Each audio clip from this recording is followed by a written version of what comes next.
3. Thank you for the hype train, guys. I appreciate that so much. Adele, thank you to that tier 3. Andrel, 10 gifted subs. Thank you. Ren as well, 10 gifted. Nick, 10 gifted. Thank you all so much. Leak, thank you for 9 months. Prime. Lunia, thank you for the Prime. Runecat, tier 3. Thank you. Deadman, 16 months. Thank you. Appreciate you all.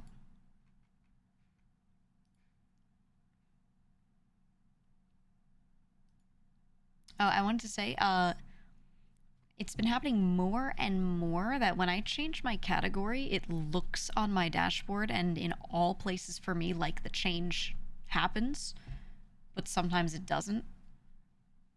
If I look like I'm in the wrong category, can like one of the regulars, someone who like I know isn't just a random coming in and saying shit, someone who's a regular chat or any of you, just say something. If I go to change it, it looks like I've changed it, or I'm like fully a couple minutes into playing a game and it's still like not, you know, just let me know. I need to see like a couple people say it because sometimes 1 or 2 people might not have refreshed, so it looks normal for them. So I can't always trust when just like one person says it, and then sometimes it looks like it changed for me, so I'm like, you know. But yeah, if you like refresh and it's not good, just let me know because it keeps looking completely on my end like it's fully done it, and then, you know. It's just been happening more and more. Also, my 7 TV is still broken. It keeps breaking. Yeah, don't trust the mobile app for the category stuff. Yeah.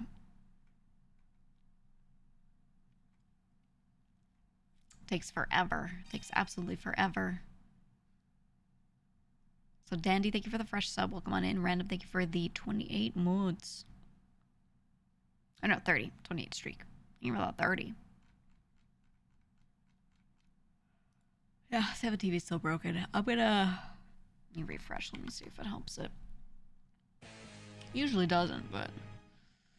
Break, thank you for the 5. Thank you for the 5.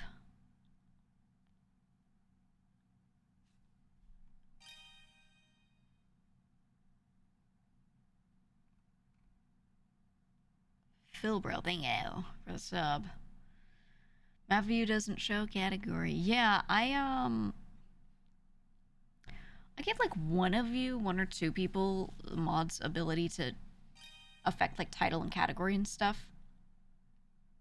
And I don't remember if that's a thing through Nightbot or if that's just like a normal setting. Yeah, editors can do it. I think that's why like a couple people can. Then a couple mods should have the ability. I can add if we need, just in case. I usually just don't hand editor out to like everybody, but maybe I'll do the Nightbot one for some of you. I gotta check how to add people again. Pretty sure it was easy, but I haven't done it so long. Maybe we'll do that just in case. You wrote the editor service. Ooh. Yeah, I'll look into giving more mods the ability to do that, because it keeps like stuff keeps just fucking not doing the thing. So, you know. In other news, setting up a collab for next week. I don't know what day, but Psych messaged me asking if we could play Headliners at some point. And I'm super down. I don't know if it's the sort of thing where we play it once and we're just done, or if we'll want to play it multiple times. I feel like it might be like Content Warning, where it's like a one and done. But if it's not, I'd like to do another one with maybe it's some more RP folks. But we'll see. We'll see. But it should be me, Garrick, Psych, and probably Peter. We needed a fourth. He was like, who do you want? And I was like, who should we ask, kind of thing. I was like, I'm gonna ask Peter. I love Peter. We'll get him in there. And then I have to set up, people still will not choose days. I need them to choose days, but I want to do a lot of Monster Hunter collabs when it's out.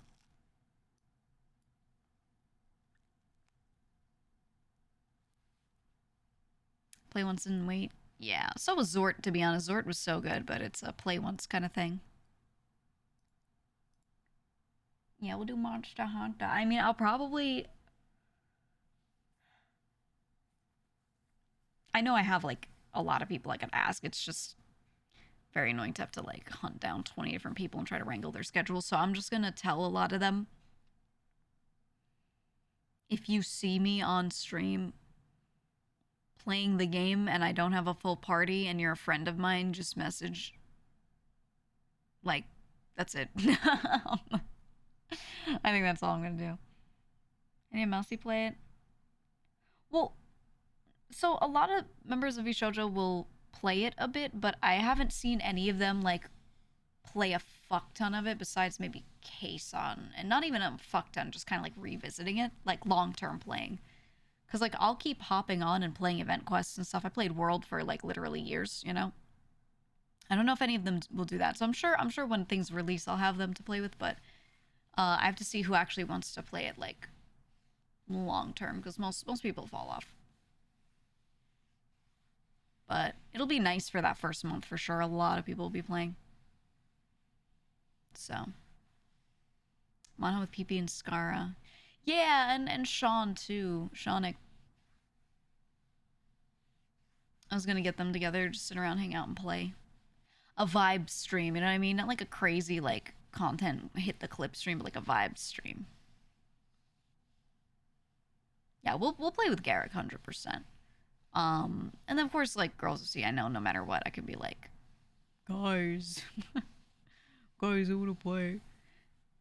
So I have people, I just don't wanna. Sorry, I keep yawning. I still like shit. I don't want to keep wrangling people, so I'll just do the open invite to friends thing and be like, yeah, if you see me playing it and you want to play, you just tell me. And, like, that's it. That's how I'm gonna do it.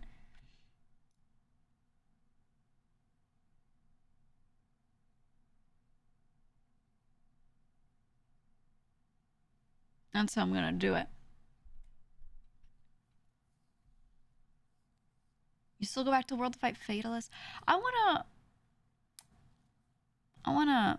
play Generations again. I really want to replay Generations. That's what I've been feeling in my heart of hearts, my soul of souls. I do be wanting to play Generations.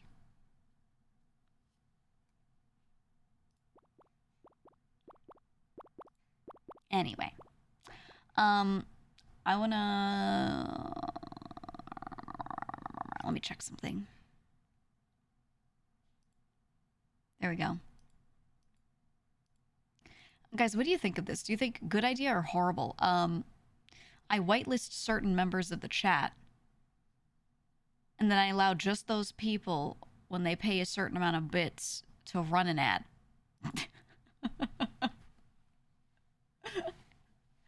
I don't let any chatter do it for bits. I don't let any chatter do it, but I whitelist a bunch of regulars.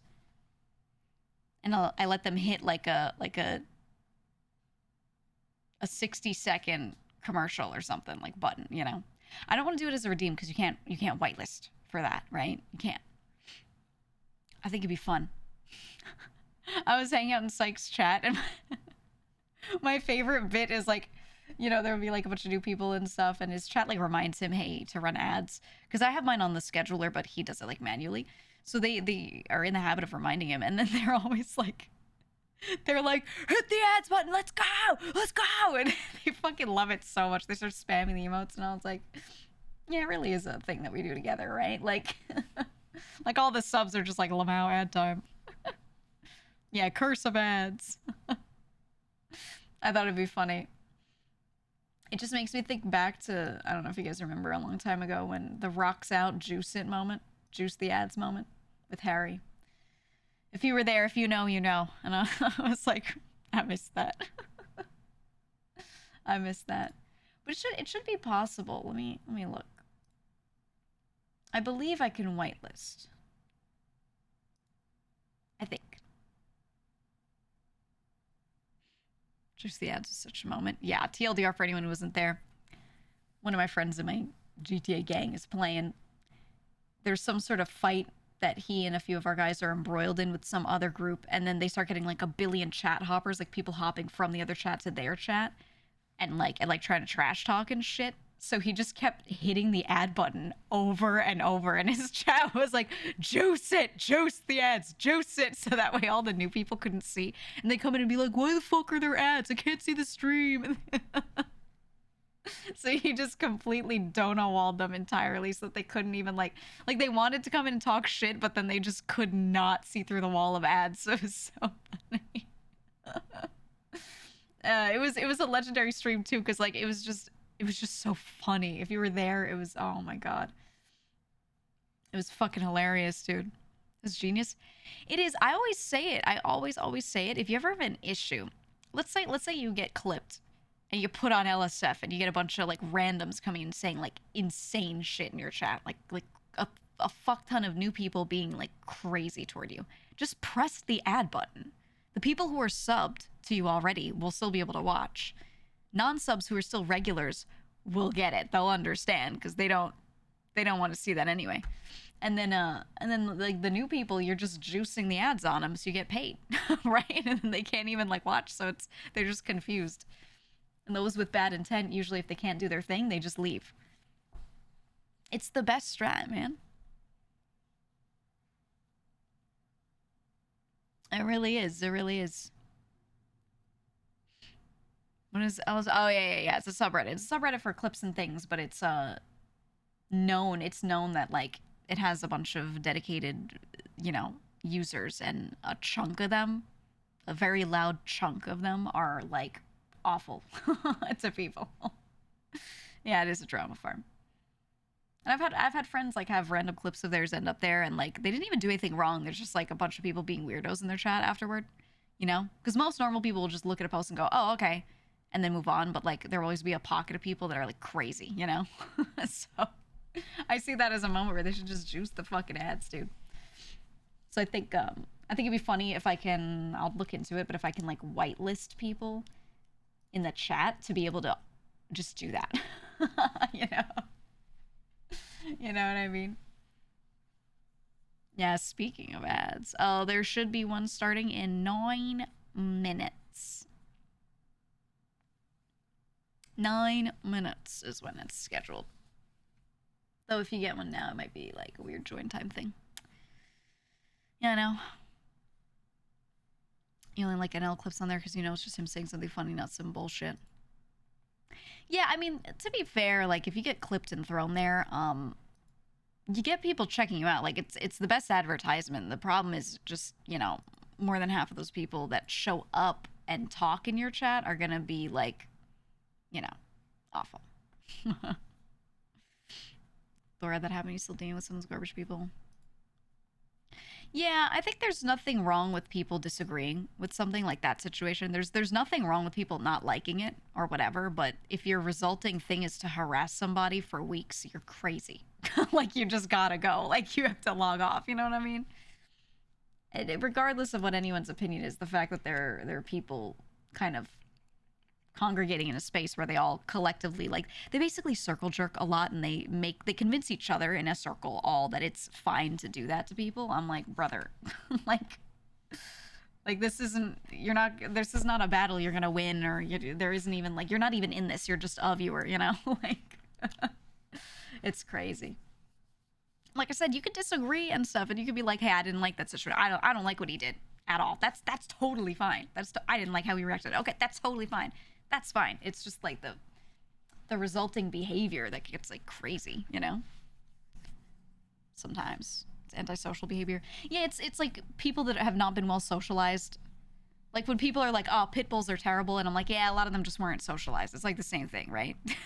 People will be like, yo, Twitch chat is so terrible, and I'm like, it's just that a lot of them weren't socialized. That's literally how I see it. to be honest, right?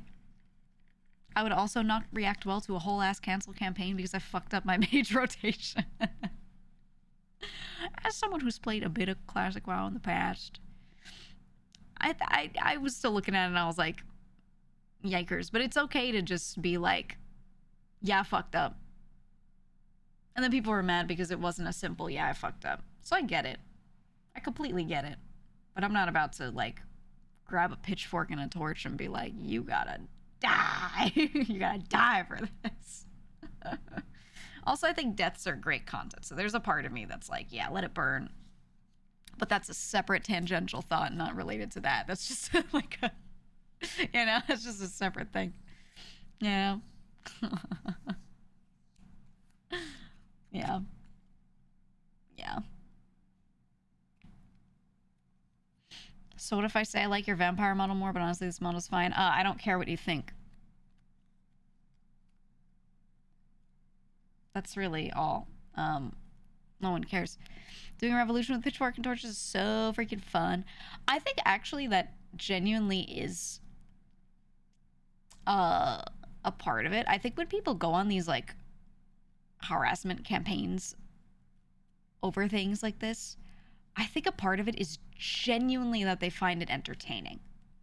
And it's not entertaining like it's ooh yay fun. It's they are bored.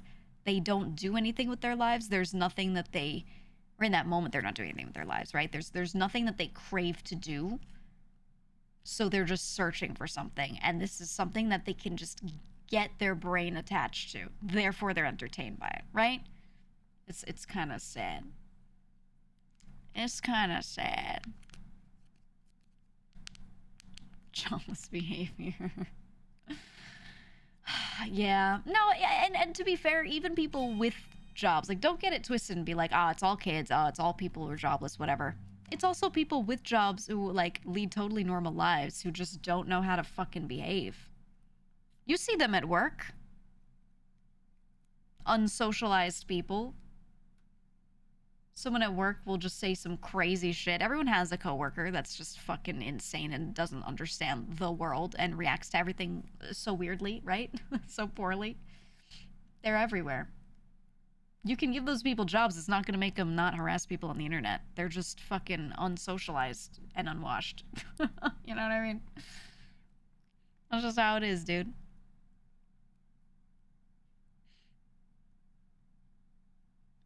You have a coworker who says fiddlesticks unironically. I don't think I've heard anyone say that unironically, like, ever. Oh, fiddlesticks. I really, it's so old-timey. I don't think I have. Oh, fiddlesticks. That's so balderdash. It's so, I don't know. Yeah, you love hot dog. Yeah. Yeah, that's a good one. That's a good one. You said a VTuber you used to watch was gloating about Thor blocking him on Twitter. I hate attention seekers so much. That's oh, dude. That's when you know it's like dad moment, right? For that person. When someone can't stand someone or blah blah blah and they keep talking about them, the person barely even knows them. They keep talking about it like they're somehow involved in some situation. Then they get blocked because they're just some random asshole in someone's replies, and then they're like gloating about getting blocked. Like, they want Dada's attention, they want Mama's attention so bad when they do that. It's really weird. It's really weird. I don't know. I don't know. And, like, they don't see that it's just that person donut walling. Like, you mean nothing. I press the button. I press the go away button. I don't even feel bad. I just press the button so I don't see you. And they're like, oh, they pressed a button so they noticed. Like, yeah, because you're like a tick on someone's leg and they flicked you off. You know what I mean? Like, it is a weird cope mentality, dude. I don't know. Never understood that. They interacted with me. Yay! Yippee! I don't know, man. It's weird. It's weird. I used to never block I used to just mute so that person would like never see anything. They wouldn't even get a crumb. But then they can keep replying on stuff and like everyone else can see it. So if I mute someone, it's not mute for my profile. It's just mute for my eyes. I wish Twitter would change it to the way YouTube has it, which is like hide from comments, like hide this user. And you can do hidden replies, but anyone can just press a button and see all hidden replies. So it's like, you just have to block at that point so they can't talk to you. Easy. I don't know. I had after I did the interview thing, I had like a couple mentally ill people just like constantly trying to say something, and I'm like, I wouldn't even read it. I would just be like, what is this? But they gave up. So whatever. Whatever. That person's one of those outrage VTubers. They do react videos and get angry about a lot of stuff, and sometimes surprised they have sponsors. Sponsors don't check up on the nature of people's content. They just look at the category you stream in and your numbers, and that's it. They don't research like that. The only time a sponsor will pull a sponsorship from somebody is if there's a huge amount of like outrage or you know, like media attention or something, and you're a huge name, then they might pull a sponsorship so they don't look associated. But they don't research people like that. I don't get the outrage or well, actually I do.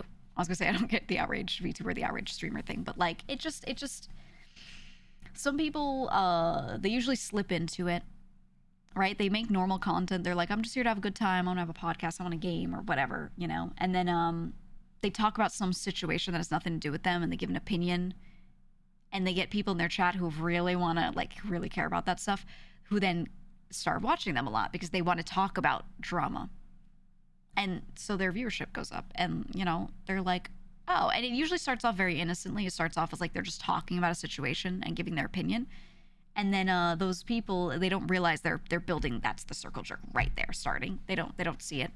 And then they do another stream and they talk about it more because those people come in and start asking their opinion on that thing, and they start going like, what do you think about this situation? And they're like, oh, well, I wonder if something, and then it just becomes like a slippery slope, and they fall right into it because it's like the thing that gets them active chatters and viewers, you know, like, so it's just they're getting that behavior of theirs positively reinforced, and then it just, you know, the more negative they get, the more those people like really come in hot, right? And then they'll be like, I'm so glad you're saying the real shit. They say stuff like that so that community will then think that they're like the ones, they're the ones with their eyes open. They're not the sheeple, right? It just becomes that. Every drama community starts like that and ends up like that. So just if you see something like that, just recognize it for what it is and disengage. Just literally disengage. Don't try to like tag people and be like, this person was talking about you. Like, just nothing. Ignore it, because it's just even if someone makes good points, it's not about the points they're making. It's about the fact that they're doing it the way they're doing it. They're encouraging people to be shitty. They're encouraging shitty people to stay in their chat, right? It's just like a lot of stuff that's not, it's in really bad faith. So yeah, just don't do it. Disengage, dude. Easy. I only watch GEEGA for the drama. Yeah, the drama of me being like, I hate cars, we need more trains. Grr.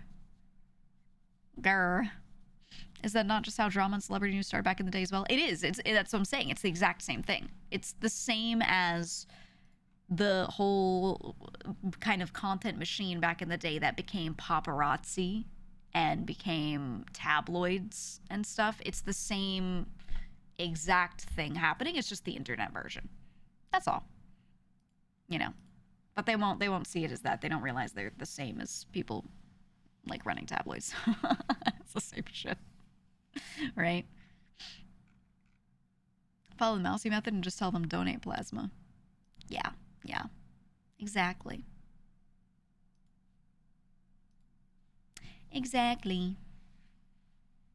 But I'm not being shitty. I'm just telling the truth. Yeah, people have no tact and don't know how to talk about their opinions without being like shitty or, you know, shitty people. So, all right. Just call them cretins. The whole thing about the feminist destroy type of videos isn't that you're wrong. Maybe the woman you're watching is indeed evil and unreasonable. It's the why do people want to watch this? Yeah, exactly. right? Like, it's not about arguing about anyone's points or anything like it. And people can have opinions. There's nothing wrong with coming into a chat and being like, I disagree with this point. If you're just saying it like that, I disagree, I actually think this. Right? It's just when you do all this weird bad faith shit, you know, okay, weirdo, right? Like, that's it's time to log off. I think most people don't say anything. Most people just don't say anything on any of this stuff, but I don't know. It's not my fault if there's a market for drama. It's funny because those same people who will say that, they'll be like, oh, whatever, you know, I'm just talking about it and people are interested, so I'm just getting viewership. Those same exact people will always say, when they see someone take a sponsorship for a thing, they'll always be like, what a fucking sellout, following the money. They're the same people that push that narrative of like, you should only do content because you love it and you're not allowed to want to make a dollar from it. They always have that, it's like a Venn diagram that is almost completely a circle, you know? It's this, I've seen so many times those same people make those two arguments about different things, and I'm like, brother. Brother. Alright. Okay. People love feeling superior and watching videos of someone else getting verbally destroyed gives them a vicarious sense of superiority. Yeah. Always.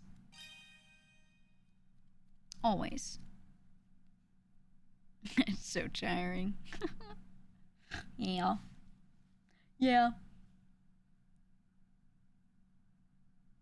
They get mad when they're called out on the opinion that they make. Oh, yeah. They cry when you disagree. They're like, I should be allowed to publicly disagree with whoever I want and be shitty. But then if you go in their chat and you disagree, all of them and their chatters will fucking dogpile you and tell you you're a piece of shit. And I'm like, okay.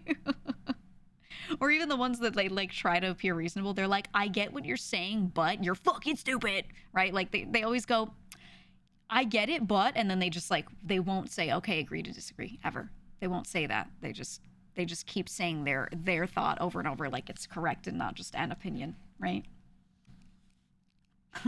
It's crazy.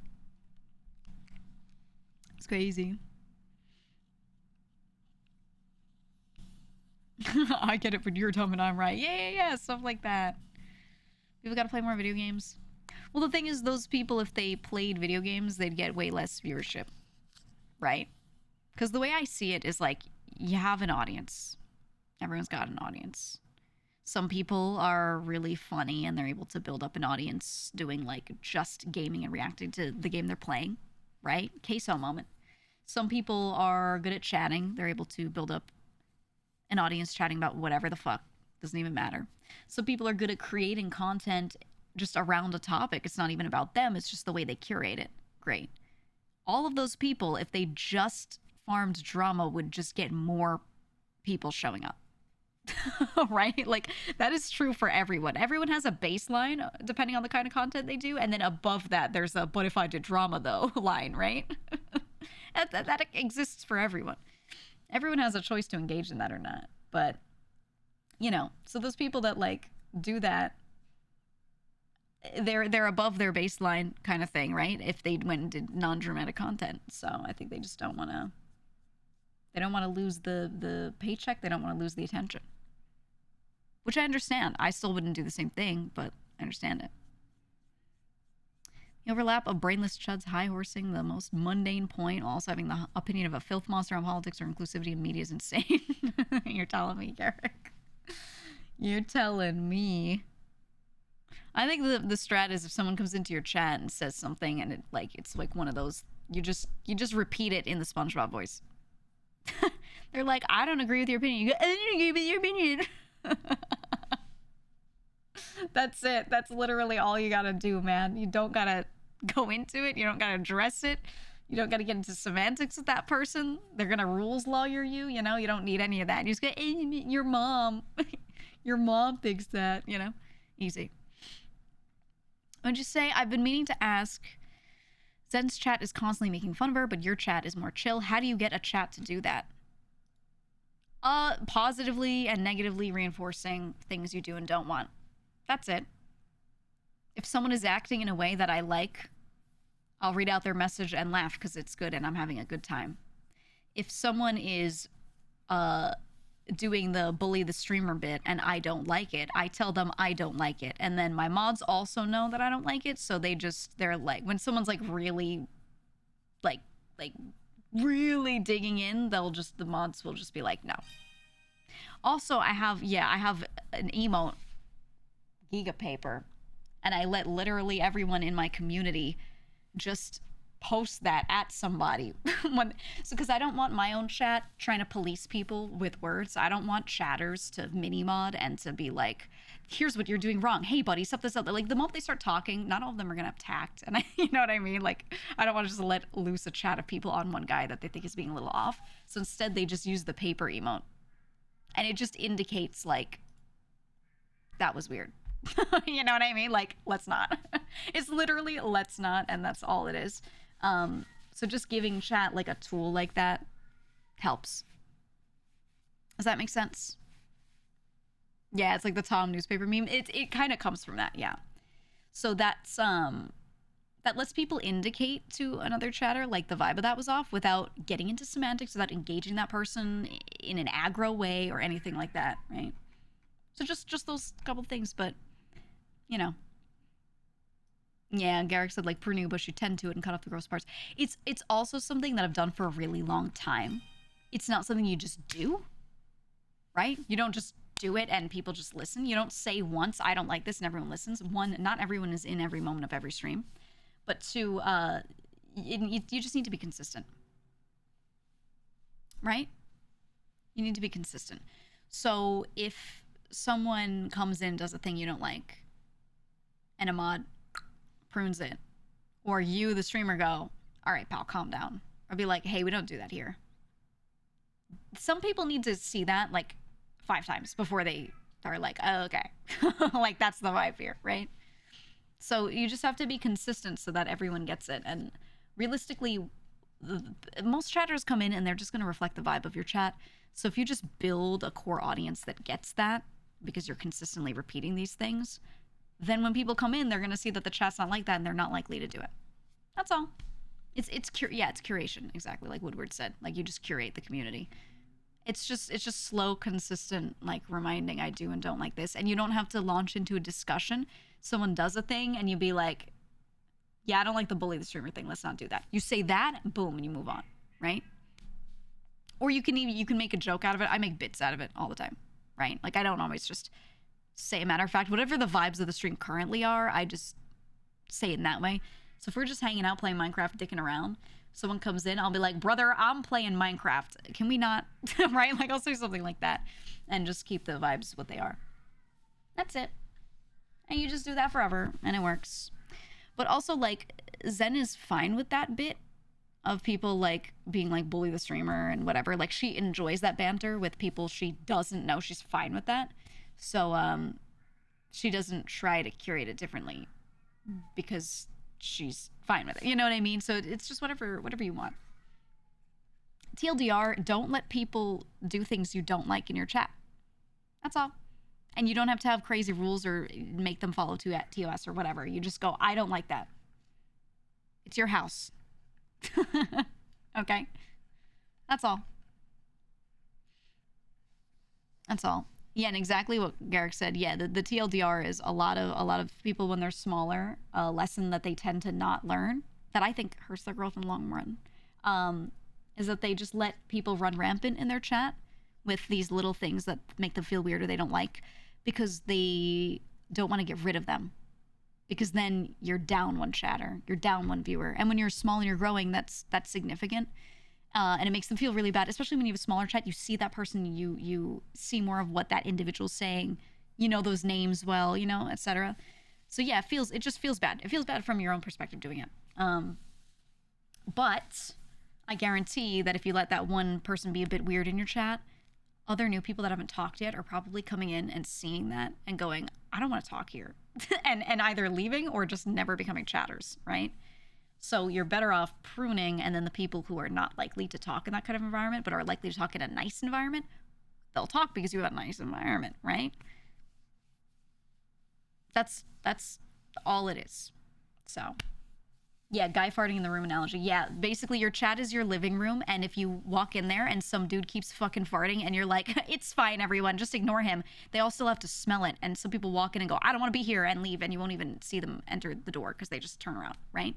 But if you take that dude who keeps fucking farting, you go, look, pal, you're fucking farting. And you tell him to either hold it or get out, and you make sure one of those happens, everyone's chill, right? That's it. That's the analogy. That's how you do it. I'm so fucking sorry. I'm so full of beans. I'm so fucking sorry. I'm so sorry. But yeah, that's really all you gotta do, man. So, I have a chat that's really nice. And loves pregnant Sonic. Loves poop jokes. And doesn't like weirdos. That's, you know? We don't like weird motherfuckers, but we like weird. But we don't like weird motherfuckers, but we like weird. You know what I mean? You could be a freak, but like don't like be a freak at people when they didn't ask for it. You know what I mean? That's how we feel here. Scared to ask about pregnant Sonic? You don't have to ask. You'll just learn. We like erotic Sonic fan fiction, but no weirdos. We have people here that are socially awkward as fuck, but they're still fine, you know? Like, they're like, I don't know how to talk to people, and I love pregnant Sonic. And I'm like, okay. Just don't do anything people, like, you know, that makes them feel awkward. And they're like, okay. And they just post their little emotes, and they have a great time. You're having pregnant shadow maid. Garrick, did I tell you? I'm gonna message you right now.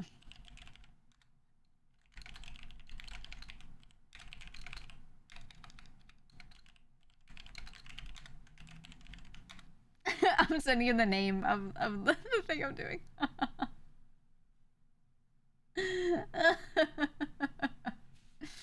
You guys will see. It's not Sonic. He says, I don't like it. If you're gonna be a freak, do your research on what kind of freak you can be before you do your freak shit.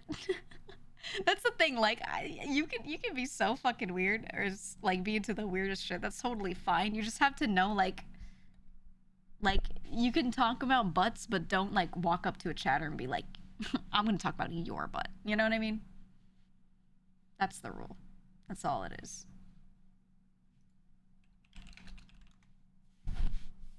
Yeah, time and place.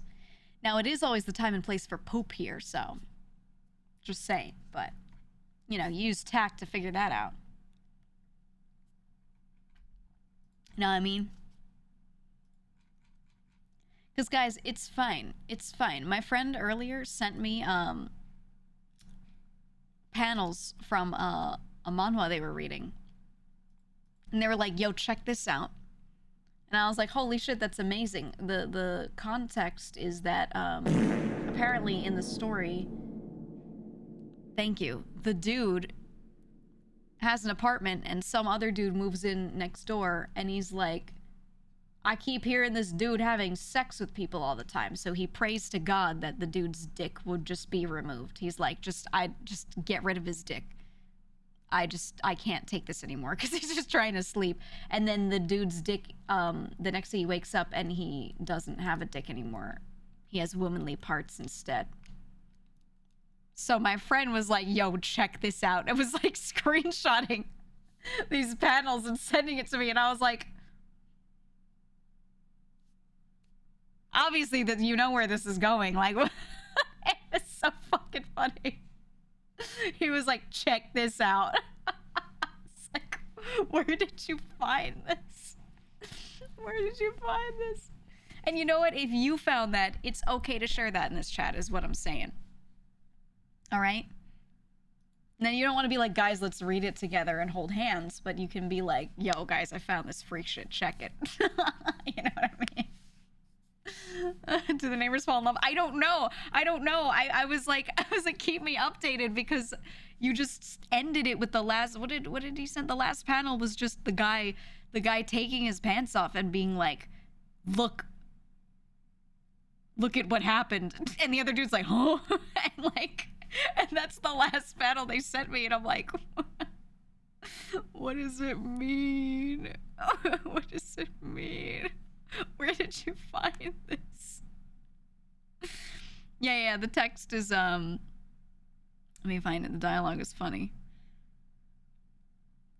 Yeah, the dude goes, you prayed to God or whoever else to take my dick away? And then he falls to the ground and, like, starts crying. That was the last panel they sent me. The other guy in the same panel is like, I'm sorry that happened. I don't know the name, guys. I don't know. If any of you find it, please tell me what the fuck it is, because my friend won't tell me. He keeps just sending panels. He's like, yo, it gets so crazy. And I'm like... This friend always does this where he reads crazy shit. And then I'm like, you have to tell me what this is. And he never will. That's his bit. Is he loves sending me shit like this and never telling me what the fuck it is. So I don't know. And then I have to try to find it. And then my search history is like destroyed. So I don't. So I'm just like, all right, I'll wait. Yeah, let me Google Dick Manhwa. Yeah, what do you Google? Manhwa about a dude whose dick falls off? You found it. It's called Missing Pepper Cakes. What the fuck? Wait. Oh, cool. Shoot. Okay. Is it really? Wait, let me see if it's the same one. Hold on. How did you find that so fast? Are you a regular reader? Are you hiding your power level? Let me see. Oh my god, it is this one. Yeah. I'm sure the dudes fuck in this manhwa. Like, I'm sure they do. Oh my god. Looking the fucking the title, not the title, the cover art. Yeah, 100%. Yeah. Yeah. That's so fucking funny. That's a funny title.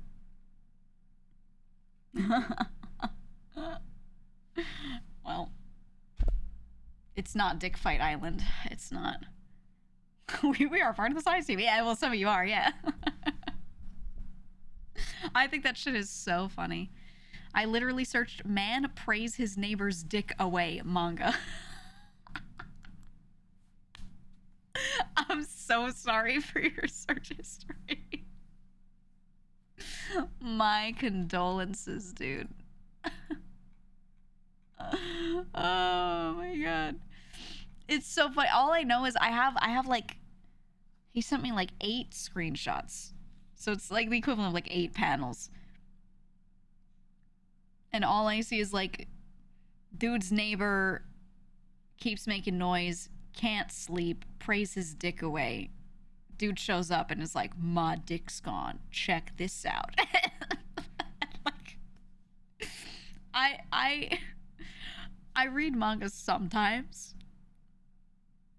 But sometimes I'm like, I don't think I should be this shocked because it seems like there's a huge amount of stuff that's like this.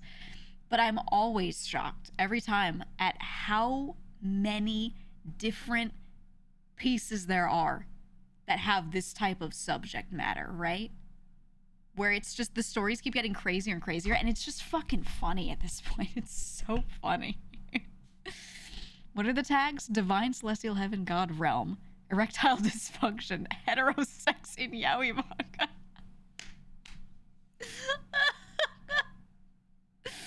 Oh, so funny. Oh my god. That's beautiful. Gender bend is pretty popular for some reason. I think it's because people want to be able to imagine themselves as a character or empathize with a character, and something that makes it easier is when that character is like the same like gender as them and then suddenly had to swap and they're confused or whatever, instead of just actually being that thing.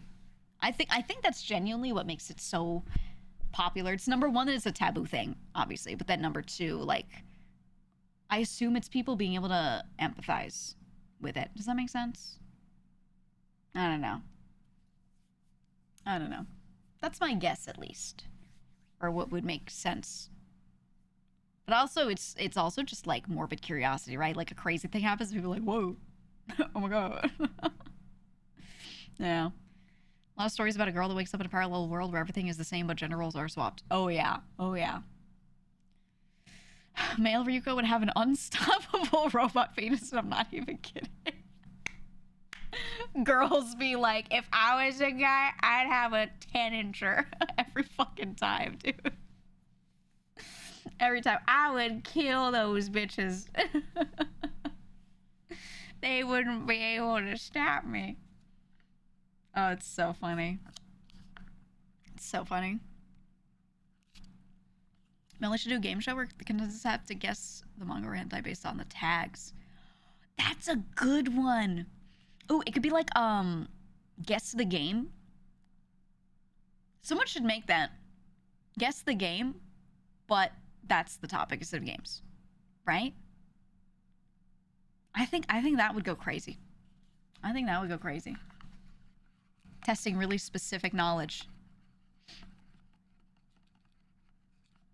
Is it gay to want to be a woman to get with men?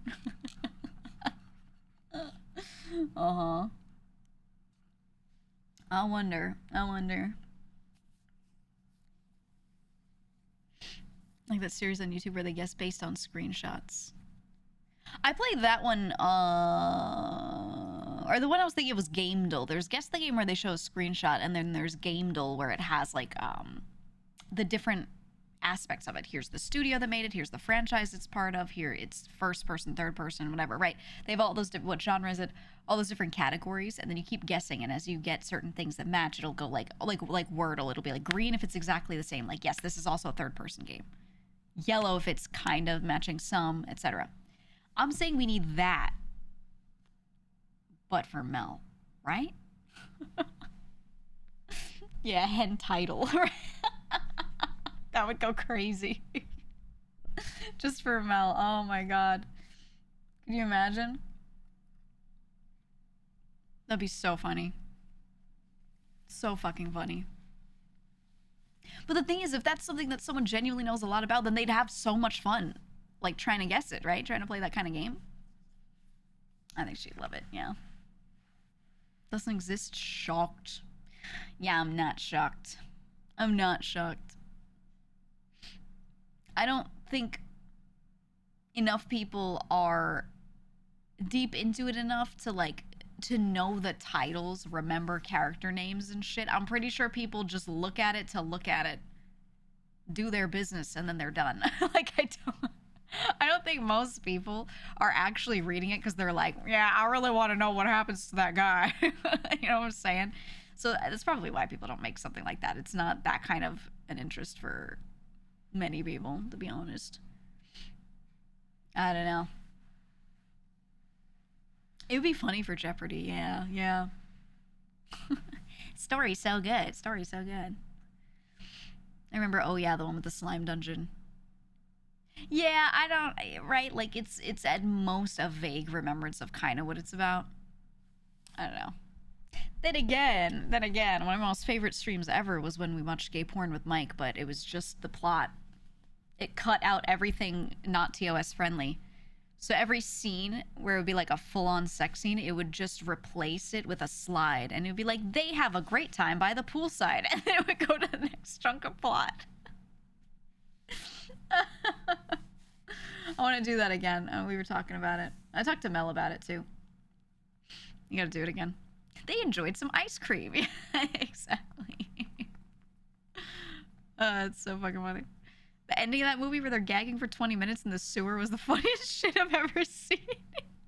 It had such a dramatic plot too. Like, the people who made those films actually cared to make the plot crazy. It was so good. Oh, it was so good. We'll do it again. Yeah, we did do that. Random question, what's on your bucket list?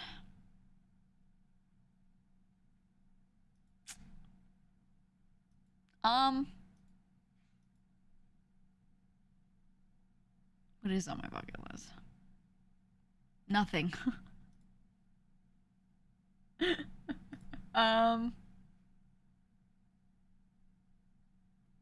I don't know.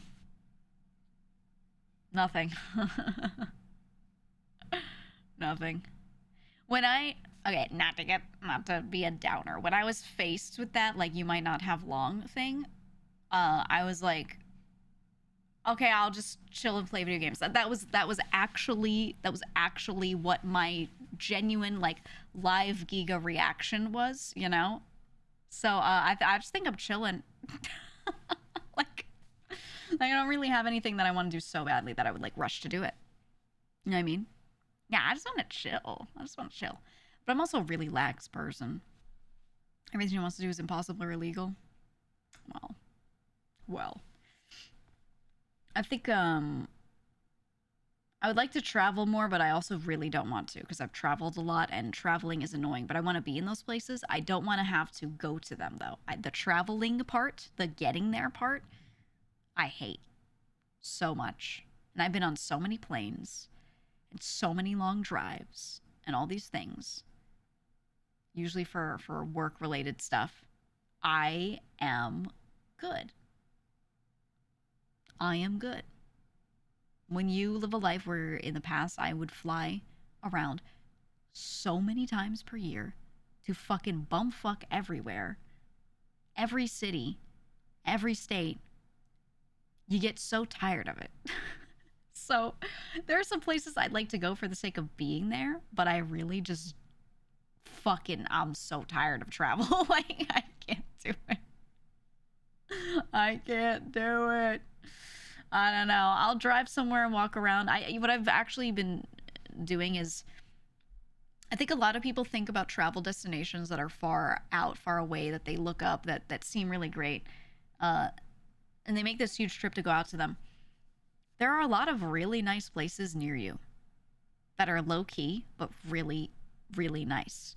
Find the top rated restaurant within a certain radius that, you know, will take you a bit to drive to and go drive to it and try it. You don't have to go to New York City and eat in that Michelin starred whatever, right? Go to the nearest large city, drive to it. You don't have to go to that one coastal city. You know what I'm saying? Honestly, and I'm the kind of person that loves hiking and shit. I like parks, whatever. Go try every single park. You'll be busy every weekend. Go. I'm gonna go to every park and hang out in it once a weekend. I'm gonna pick a new one and go to it. Whether that's a tiny park, whether that's a larger one that has hiking trails, etc. Right? And just do that. Small day trips. And I just started doing that a lot more. Um, and that is just nice. That is just nice, and that's fulfilled a lot of that because you know when I travel, I'm like, first of all, it was always work stuff, so I never really did like touristy things. I would just eat food and do work. All I want to do is eat food and walk around. Even if I travel somewhere super fancy, big destination with a bunch of activities, I just want to eat food and walk around for the most part. Maybe go to museums. That's the other thing I like. So I just am totally content doing day trips and walking around. So I'm good. I'm good. Ever thought of taking Amtrak rather than flying or driving? Oh, I have many times. I have many times. I would do that so I could work on the train because Amtrak had, well, depends, but it would usually have solid Wi-Fi compared to flying, and then driving, you know, you're actively driving. So yeah, I would take trains here and there. But they started to get more expensive to the point where they were the same as air travel, and depending on what tolls you're going through, sometimes the tolls are almost just as bad. So it's like, fuck. Shit. I don't know. I'd like to do big exhale once and think to myself, whew, life is great right now. Yeah, I almost used to feel guilt about it, but I'm a very chill person and I'm okay all the time and I'm chilling all the time. And when people are like, oh my God, everything's in shambles, freaking out, I'm like out for a walk and I'm like, woo, I love trees, you know? And like, I'm like really okay all the time. So, and I will literally go on a walk and be like, wow, trees are so nice. And I will be happy, okay? Not just chill, happy, walking around, be like, oh, look, someone's walking a dog. How nice. and I just have a good time like existing. I don't know. So I'm just chilling. I'm just chilling, man. I don't need anything. I don't need anything. 3.0 models growing on you. Me too. Me too. But yeah, I'm just hanging out. And then I almost like not anymore. I got out of this mindset, but I used to feel bad because I felt like other people were freaking out all the time. Or something would happen and they'd be like despairing and I'd be like, it's whatever. Just go outside, dude. Right? Like it was so simple for me. And I'd always feel bad. Like I'm supposed to feel worse or something. Now I realize that's not the case. It's just people dooming. It's whatever. But yeah, I used to feel like that, dude. You started playing Trick Shot Sim yesterday. The game is Cinema, I fear. Right? Right? It's really good. It's scarily good. It's it's real nice. It's real nice. So I think I'm glad someone knows the feeling. There's a really big school of thought where a lot of people will be like, just don't worry about it, forehead. And the more you will it away, the more that becomes real. It's the fake it until you make it mentality. Like if you just try to physically smile more often, you will start to feel happier. Your body will be like, oh, right. And it'll start making the right hormones. That really works. Okay. It takes a lot of consistency though, like a lot of consistency. But I feel like genuinely you want to achieve peace in your life, you have to do a lot of that consistently. When something crazy happens, you take a deep breath and step back and be like, am I good right now? Am I all right? You know, there's still issues and stuff, but you don't have to be despairing over it. You can do what you need to do and still have a good time existing through it. You know what I mean? So, no, I'm not saying pretend your 50K debt is not real.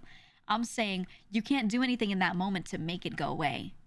You're working, you're trying to pay it off. You've got it covered. So just fucking relax. Right? Just freaking relax, dude. That's what I'm saying. That's what I'm saying. Now, obviously, some people have crushing realities, etc., but it doesn't mean you have to spend every moment freaking out about it. You know? And I know it sounds very like just feel better forehead, but genuinely like you need to set aside time where you're like, that thing isn't looming over me right now. It will be looming over me when I get back to my desk, you know, or whatever, when I'm in a position where I can do something. But if you can't do anything, or you can't do anything that isn't like with a tiny return, just chill and you'll be all right. I don't know. Yeah, enjoy the small things. Exactly. I've always been like that though, because I think my mom is like that. Okay, and so it's been reinforced in me a lot, which is probably why it's easier for me. We'll be walking around, and ever since I was little, we'd be walking around, and she'd hear a bird, and she'd be like, oh, that's a chickadee with a little, you know, and it looks like it has a little hat and a little chin strap. Isn't that nice? She'd always be like that. Isn't that nice? Oh, look at the little chickadee. Like she would point out these little things. She'd be like, here's a factoid. Isn't that nice? Like, go appreciate that thing, right? She would point everything out. And I think that's why I have that attitude, right? So I'll walk around too, and I'll be like, oh, there's 3 chickadees and 2 starlings. You know, starlings came over on ships from Europe. Like, you know what I mean? Like, you just sit there and think about a thing, and you just appreciate it, and you're like, oh, yeah, haha. And you know, you have a good time. You have a good time. You look at someone's lawn, and you'd be like, I wonder what kind of grass that is. I wonder if that's zoysia. And then if someone has zoysia, you're like, oh, I like how green it is.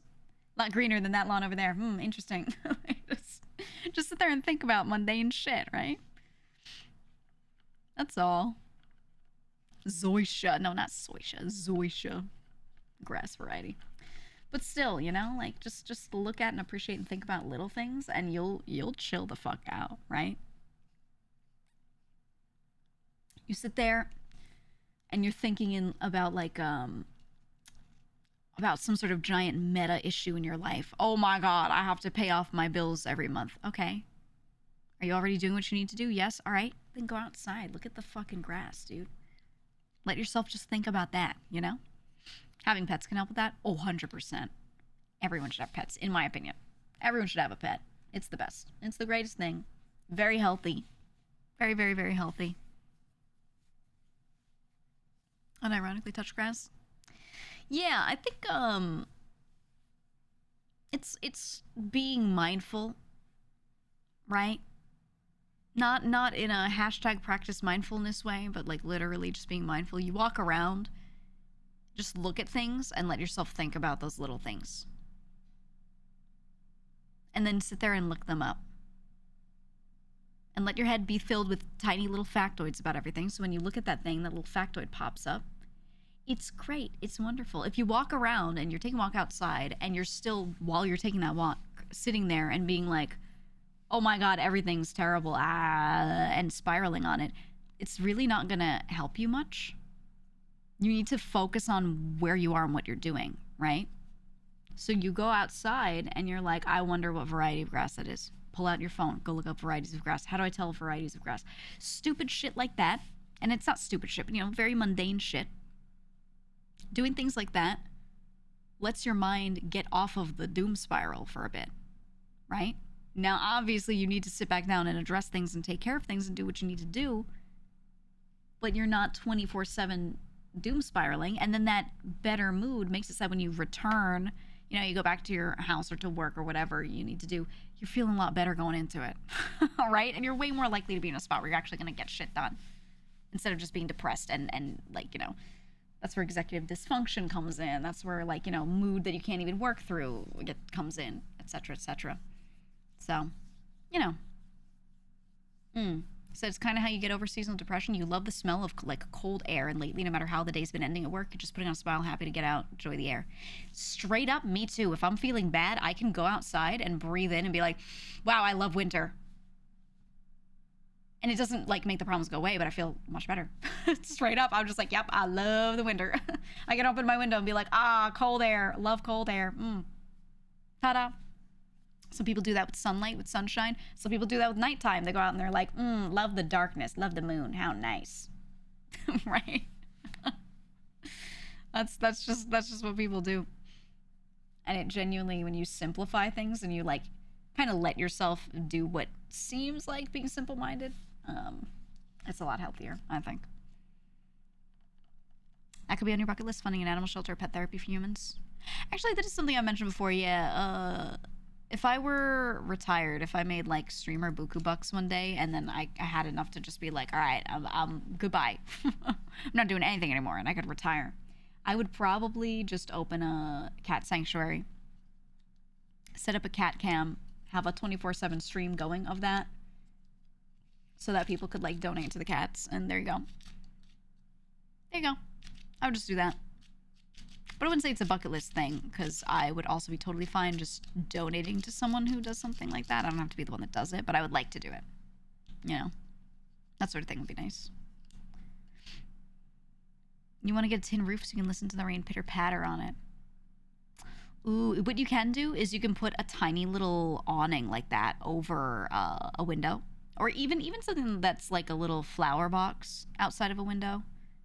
Hang it on the edge and have a little metal thing, something that drains nicely. And you can get that effect. Usually it's loud enough. It's nice. It's nice. Yeah, I think cat rescue is still my end game. The more I think about it. Cat rescue, or if I really needed something to do, I think I would just open a cat cafe, because they don't make money. They tend to lose money because you pay so much for the cat's medical care when you're taking them in and getting, taken care of for all of their kind of early shots and early shit doo-doo. But I would do it and let it operate at a loss if I could, just for the sake of it, right? Maybe that's where you could have the stream running. Something like that. I love cat cafes. They're great. They're just not a sustainable business model. Most people won't pay enough just to spend time with the cats and go in there often enough for it to make enough money.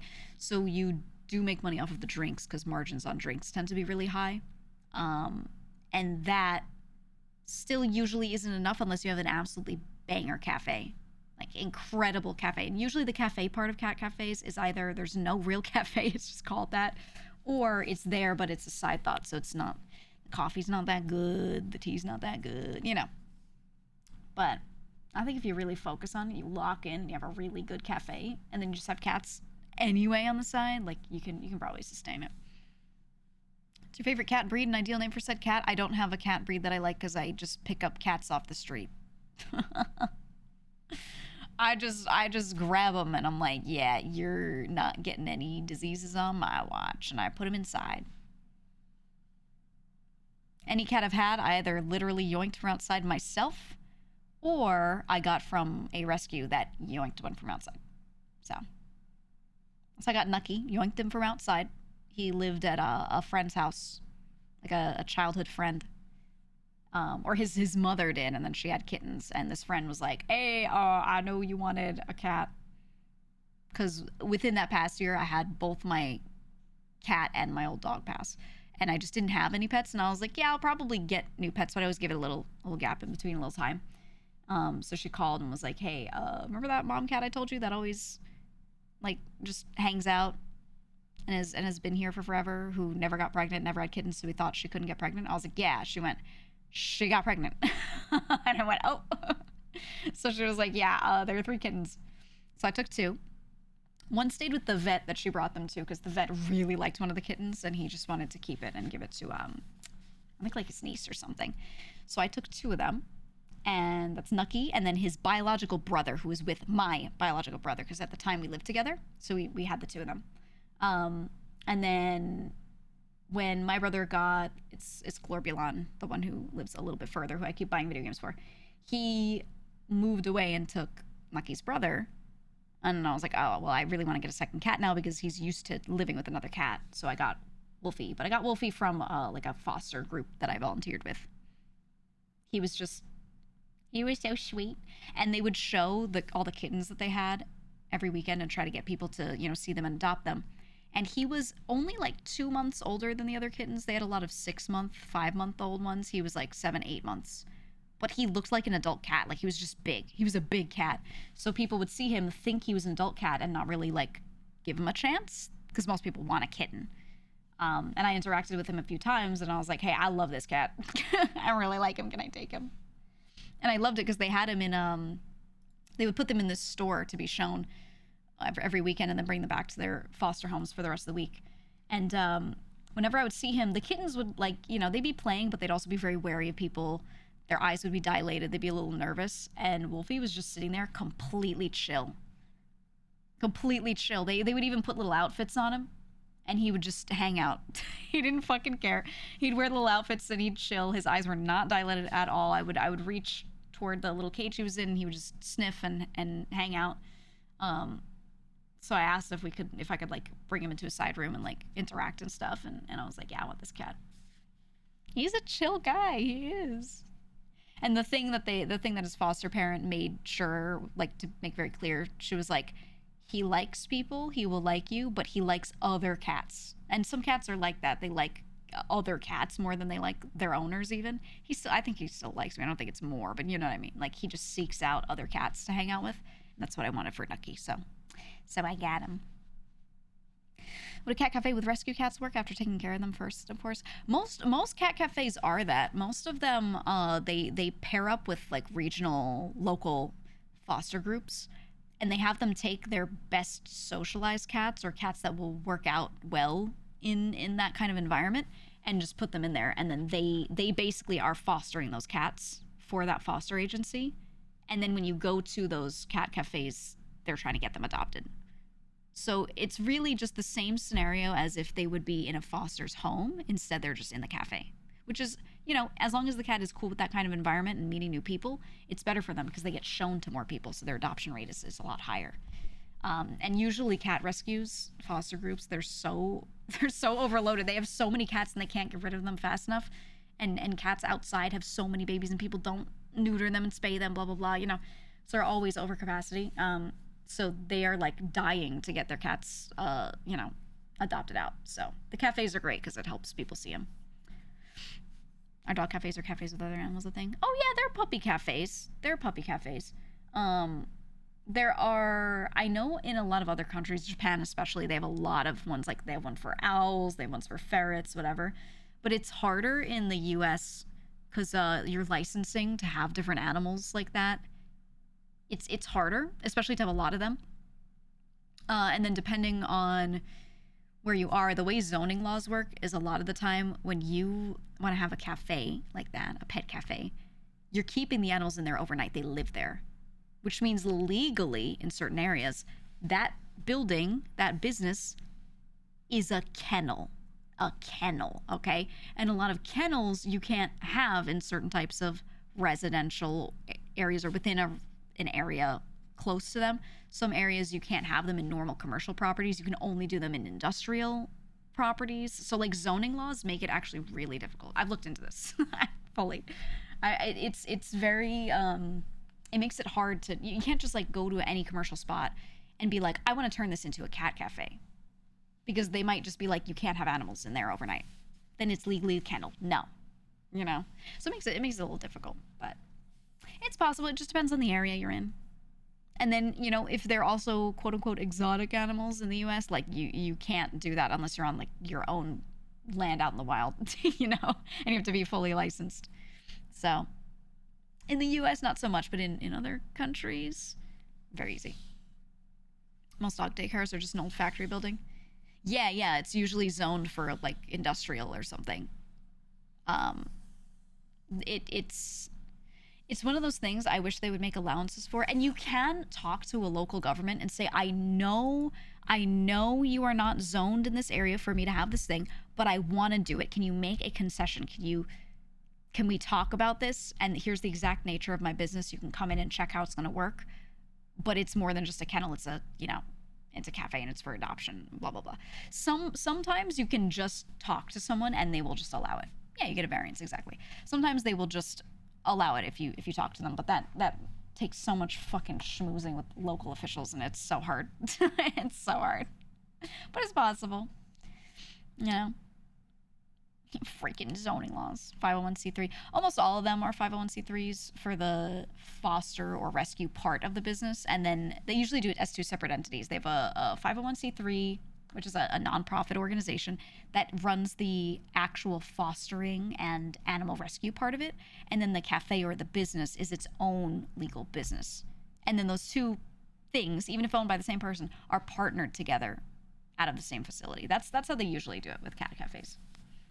So you go to the cafe, you're a patron of their business, and then you want to adopt the cat, you're adopting it from the foster group that they've set up. And that's kind of, you know, how that works, typically. People over in your parents' house before them had peacocks, and there was a peacock door in the kitchen. I had a family member who had a neighbor who had emus. They had emus. They were one of those people that wanted to legally have their property be a farm, so they paid farm taxes, right? You get a lot of tax breaks on your property if it's a farm. And they wanted to have some animals have their place be a farm for tax reasons, but also not the animals. So they're like, what should I get? And they decided on emus. So I would like go outside of this family member's house. They had a pretty big property. I'd go walk to the edge of it and I'd see the neighbors' emus, and they'd come over, and like two of them were really nasty and some of them were pretty chill, so I could pet them. I could actually pet them. The nice ones. The nice ones. But they were pretty they were on smoke, okay? They were on smoke. If we opened that gate and let them out, I'm sure they would have fucking eaten like half the children on the street. No joke. No joke. They were crazy. Actual dinosaurs. Yeah, they're like, they're gonna spin the block, dude. They would have run around in a pack and eaten people. Straight up. But two of them were really nice. I guess they were just well socialized and wanted food from you, so they were okay. So I got to pet those ones. But the rest of them, no. Fuck no. They were mean. Stompy Myazimu liking hugs is unusual. It's hit or miss. It's hit or miss. I don't know. Was it emu? If you guys watch Urban Rescue Ranch. Was his an emu, the really mean one, or was that a rhea or something, or an ostrich? What was it? Was his name Kevin?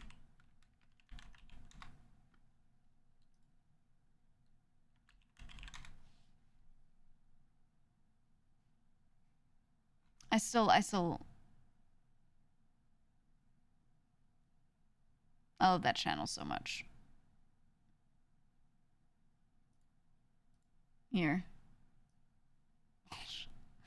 If you haven't seen Kevin.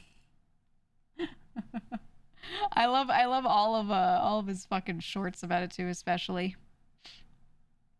Oh, Kevin was the kangaroo? No. That's yeah, the baby. That's the baby. Here. Got this video. Oh, what the fuck is this? This slice, dude. We've got Kevin broke my hand again is the title. There he is. Oh, that's who we were talking about. It's the baby. Yeah, he's always fighting. But yeah, he just always gets his fucking hand bitten by Kevin. Oh, man. Love Kevin. Love him. I've been loving... Oh, man. He has that little bobcat. Look at how fucking scratched up his hand is. Look at that. Do you see how scratched up that is? From this bobcat. Everyone's like, oh, it's so cute. I'd love one. You and your baby soft gamer hands would die. This dude has, like, ranching hands, and he's still, like, he's fucked. Look at him.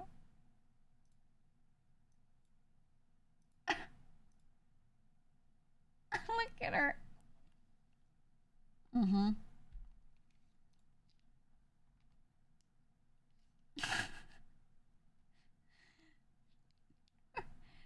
She's so cute, but like, oh man. So do your hands look like with a regular cat? A regular cat, you should be able to teach not to do that. Even a kitten. You can redirect them. A bobcat is just too... Ugh, it's... Ugh. Got one of my favorites.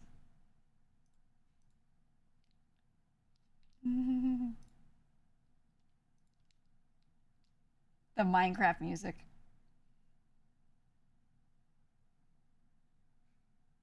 Look at her. I hate his editing. She's so cute. She's so cute, but she just fucking eats him. She just eats him all day. All fucking day. I love that little bobcat though. I love that little bobcat. She's so cute. And then here's a... My name is Nathaniel. Can we dance? I like to dance. I forgot we added that. I like to dance. Check this out. Wow, remember when his hair was short? Look at the blood. It's the baby. Show me the Rhea. Show it to me. Yeah, I miss his old content too, but I like the new way he does stuff. But fucking Kevin just running after him and attacking him, like that's just all... It's all that bird fucking does. It's all it does. And when I was doing more cat rescue stuff, you know, a lot of my friends would be like, oh man, that's so cute. You get to work with cute little kittens all day. Oh, that's so great. Oh, that's so wonderful. But a lot of the reality of it was I climb into some drain pipe. Someone's holding my legs because I'm like the smallest one, so I'm just like getting shoved into a drain pipe, and I'm reaching in all the way in ick and muck and whatever, and I'm grabbing kittens that do not want to be grabbed. They hate me. They hate me. I'm a giant thing entering from the only way that they could get out, and they're scared, and I'm grabbing them with my hands. And you touch them and they turn into like mini Tasmanian devils if you can't immediately get a good grab on them, and they're just like killing your arms, and like they're just trying to like whirlwind attack your hands. And I would just have to deal with that, and you'd have to just grab them. You put a glove on at most, if that, and you would just fucking grab them, and yeah, and gloves don't matter when they just go for your arms too. So I would just do that, and my arms would be fucked up all day, and you know I've got little scars on like chunks of my arms here. If I look, just from most of the scratches went away and didn't scar up too much, but I have some where they like really got me or they bit me. And when they bite, you have to get a shot every time, because cats' mouths are there's so much bacteria. They're so disgusto, so disgusto. If you get bitten by a cat or a human, you gotta get a shot, like unironically, immediately. So I would be sitting there at like urgent care all the time, like, yep, bitten by a cat again. you know, you have to do it so fast too, so fast. About to give medicine to sick cats. When cats don't want to do something, they fight like mad. Even the absolute sweetest fosters I've had, nicest cats ever. Some of them I'd still, because they just really didn't want me to shove a plastic syringe into their mouth with liquid, I would have to wrap them up in a towel, and they'd be growling as I had this one. He was the sweetest cat. I think I've described him before as my last foster that I had, him and his brother. He would come running from across the room if he heard me even move, and he started licking my face like a dog. It was that cat. He was like all over me all the time. He was just super clingy. I would wrap him in a towel and start giving him a dewormer. He was the one that he had a tapeworm I had to get rid of. And he would sit there. He'd be wrapped in this burrito. Yeah, the baby. He's so cute, so nice, but he'd just be like, "Ah," and he'd be like demonic. And he just didn't want it. He didn't want it because it tasted bad, and I was taking away his freedom because I wouldn't let him move his little cat arms. So he would freak the fuck out. He would freak the fuck out, and I would have to do it. I would have to do it. So, cats are like that. Cats are just like that. And I love them. I would do it again. I'd do it a million times over, but God, it's just it's so much. It's so much. You recorded for how demonic it was? I don't know if I did, because for the most part, I usually was doing it alone. I would wrap him up like that. And I'd hold him in one arm and use the syringe in the other, or sometimes I'd have to hold him in like my legs. I'd have to sit like a pretzel, and I'd have to put this wrapped up cat in my legs, and I'd have to use one foot to hold the end of the towel so he didn't like roll out of it. And then I'd use one hand to hold like the back of his head so that he wouldn't like retreat into the towel, and then the other hand to syringe his mouth. But like what do you do after unwrapping? Nothing. I'd be done with it. I'd unwrap him and let him free. He'd like run 2 feet away, and then he'd be like, "Oh, I love you so much," and he'd start like he'd forget about it like instantly. And he wasn't literally forgetting about it, because when I pulled out that one towel, he'd be like, but he'd be like, "Oh, it's over. Okay, haha, yay," and he'd pretend like nothing happened just then. Weird fucking cat, but I loved him. He was so good. He was so good. He'd go demon mode, and then like the moment I unwrap him, angel. Perfect little angel. I say, "Hello," and he would like run across the room and climb up my whole body, drooling on my face and shit because he loved me so much. He was so great, but man, he hated the dewormer. Poor guy had a tapeworm. That was one where he was in a like a kennel like environment for a while with his brother. The two of them were in a kennel together, and then there were a bunch of other cats in separate cages and things. And And he and his brother were kind of in there. Other cats would get rotated out, but them two were stuck in there for a while, and they were about like a year old. And his brother was a little fat, a tiny bit fat, and he himself was skinny. He was this little thing. And they were like, oh, he was just the runt of the litter, so, that's why. That's why he's like that. But I didn't buy it because he was eating, like, I would give them both food. I was feeding them for a while they were in those cages. I didn't foster them at first, right? So I'm going and feeding them while they're in their cages, and he just was staying skinny. And I was like, he's got something. He's got something, or something is wrong. And it's a rescue group. It doesn't have the funds to go do like crazy levels of diagnostics. They just get them spayed or neutered. They give them their basic, deworm or whatever when they first get them. And as long as no crazy signs are showing, that's good. So he wasn't showing any signs of anything, though. He was perfectly happy, seemed perfectly normal. He just was a little skinny. But I was watching him eat, It's not like his brother was eating the food out from under him. I was watching them eat. So I was like, maybe other people aren't doing this right. Maybe other people are putting food down. One is eating, the other isn't, and they're just not monitoring or something.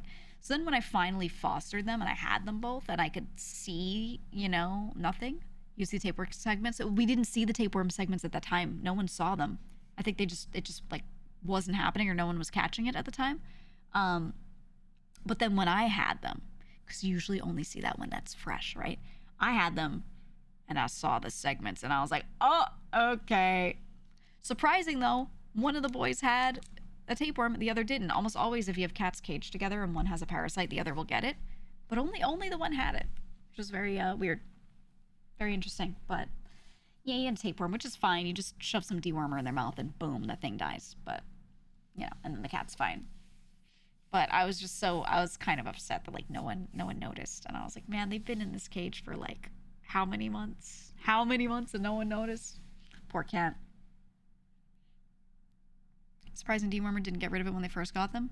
Well, I think he got it after. I think he contracted it in the kennel from some other cat at some point, and maybe no one knew about that other cat having it, but he got it and no one noticed. So it can happen all the time when you're in like a more kennel-like environment where you're giving these cats and dogs care, but it's not, when you're living with a pet like that, you're going to notice these little things. When you're not living with them, it's a lot harder to track. I don't really blame people, but still, just no one was concerned enough that he was a little skinny. I think that he needed to get skinnier before someone would be like, oh, No, it's not a permanent solution. A dewormer is like, think of it like an antibiotic, right? You're sick, you take the antibiotic. While it's in your system, it's working. And then when it's out, it's out. Your body eventually flushes it out. The dewormer is a similar thing, where it's something that will kill off that parasite. But it's not like a vaccination against it. It's not a permanent solution. No, nothing like that. So you do a round of dewormer, right? And anything that's in them that it would get rid of, it gets rid of. And then they're still susceptible to getting them again and again.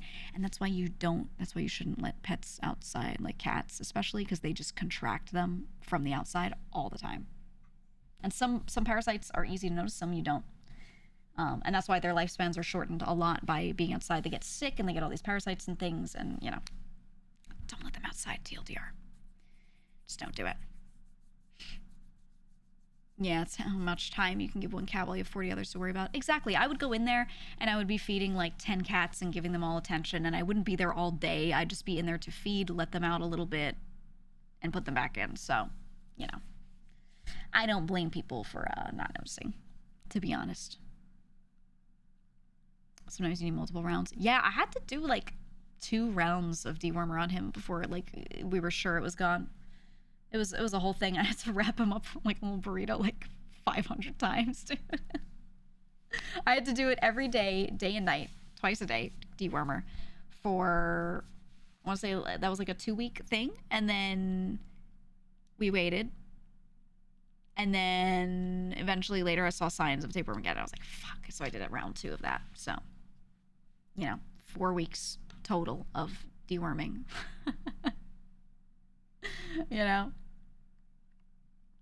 That's a lot of times having to wrap him up. He was so cute. If I was able to have more cats, I probably would have kept him, but I was open to a 3rd cat. I'm not gonna look for a third cat, but if one happened upon me, right? Like if I found one outside, brought it in, loved it, I would just keep it. 3 is okay. It feels like a lot for just me, but it's okay. But 4, he was bonded with his brother. No, no, I wouldn't be able to give them the attention they need, I don't think. So, since they were a pair, I was like, yeah, they gotta go to somebody else together. Like, I'm not gonna break them up and just take one. Also, I love both of them, so, you know. But I was living in a place where I wasn't allowed to have Chew, you know. Matara Khan! Thank you for the 25 gifted subs. Huge. Huge. Matara Khan! Thank you so much. Thank you so much. I always appreciate you. Stop gifting me shit. Matara. Let other people do it. But thank you. Appreciate you. I was gonna join in a thing with them tomorrow. With Mata and Ama, but I'm gonna dip out because you know, I've been going through shit this week. My family's been going through shit, and I can stream. I don't have it in me to do anything other than sit here and just like chat, hang out, and play games. You know what I mean? You know what I mean? I'm like, I'm just gonna fucking chill out. You said, oh, aware. You're fine, please. You're fine. Yeah. Because that was only like last weekend, and you know what happens the next weekend and all that, right? So I was like, okay, I'm gonna chill. So I probably won't join tomorrow, but I might give them 1 or 2 suggestions for the activity anyway, just to see for them to cook on, just for them to know what I would have said. But I'll be on the alt tomorrow, just hanging out, most likely. You know what I mean? Mood relatable, yeah. Well, I know I could say that to you guys, and you guys won't be like, oh, she hates us, you know? You know? So I was like, I can say this to them. It'll be fine. But I'll get you back for something else later, so we'll be good. I have other ideas for later. When I'm chilling.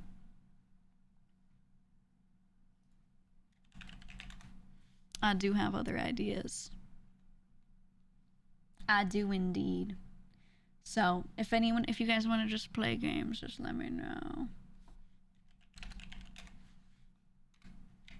Just let me know. Did the other ideas end in the wilds? Maybe. I don't know how much they play such games, but maybe. I think when it drops, I can probably rope people in. I'm sure I can. And really, if any of my friends say like, oh, I'm thinking about this, I'm thinking about playing this game, I'm gonna be like, okay, so we're playing it together Wednesday, okay. You know? So you're trying a Pokemon quiz where you guess names of all Pokemon? I can't do that shit anymore. I used to know the names of all the Pokemon, and then it was too much. It's too bloated. I can't do it. Hi, Momo! Thank you for the raid. Welcome on in. Thank you so much. Hope your stream was good. I was just talking about how I cannot name all the Pokemon. No fucking way. No fucking way at all.